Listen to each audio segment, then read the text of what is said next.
get into it.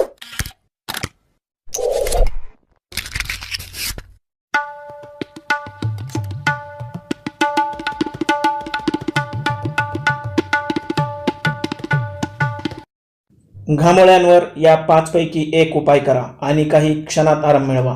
नमस्कार, आरोग्यदायी आयुर्वेद या यूट्यूब चॅनलमध्ये तुमचे स्वागत। मित्रांनो, उन्हाळ्याच्या दिवसात जास्त घामामुळे आणि फंगल इन्फेक्शनमुळे अनेकांना त्वचेवर अगदी छोटे छोटे पाण्याने भरलेले फोड येतात, ज्याला आपण घामोळ्या म्हणतो। या घामोळ्या मानेवर, पाठीवर, हातापायांवर जास्त प्रमाणात दिसून येतात। घामोळ्या झाल्यावर अनेक वेळा बाजारात मिळणाऱ्या केमिकलयुक्त उत्पादनांचा वापर केला जातो आणि आपण रिॲक्शनचे बळी ठरतो। पण असेही काही सोपे घरगुती उपाय आहेत ज्यांचा उपयोग करून घामोळ्यांच्या समस्यांपासून सुटका मिळवता येते। आज आपण असेच काही घरगुती उपचार पाहणार आहोत। पण यापूर्वी तुम्ही जर आमच्या चॅनलवर नवीन असाल आणि अजूनही आमचा चॅनल सबस्क्राइब केला नसेल तर लगेच व्हिडिओ खाली लाल रंगाचे सबस्क्राइब बटन दाबून शेजारील बेलवर क्लिक करा आणि आमचे असेच आरोग्यवर्धक माहितीने परिपूर्ण व्हिडिओ सर्वप्रथम पहा। घामोळ्या घालवण्यासाठीचा पहिला उपाय म्हणजे काकडी। यासाठी एका ग्लासमध्ये 1 लिंबू पिळून नंतर काकडीचा 1 काप त्यामध्ये बुडवून घामोळ्यांवर 10 मिनिटे हळूवार चोळल्याने खाज कमी होते व आराम वाटतो।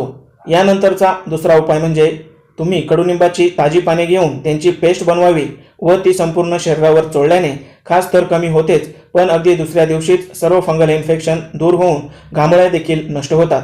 तुम्ही जर ही पेस्ट लावू शकत नसाल तर आंघोळीच्या पाण्यात कडुलिंबाची पाने उकळलेले पाणी टाकून त्याने आंघोळ करा, याने सुद्धा घामोळ्या नष्ट होतील।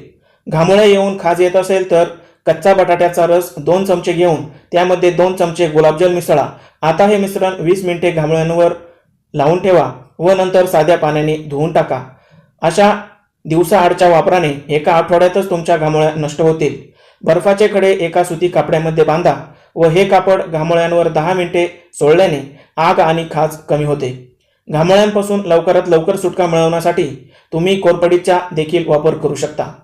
यासाठी 1 चमचा एवढी कोरपडीची जेल घेऊन ती 20 मिनिटे घामोळ्यांवर चोळल्याने दिवसातून 3 वेळेच्या या उपायाने 2 ते 3 दिवसातच घामोळ्या कायमच्या नष्ट होतात। तर मित्रांनो, हे होते घामोळ्या कमी करण्याचे काही घरगुती उपाय। याशिवाय दिवसातून 2-3 वेळा थंड पाण्याने आंघोळ केल्याने देखील घामोळ्या होत नाहीत। माहिती आवडल्यास इतरांना देखील शेअर करा। धन्यवाद।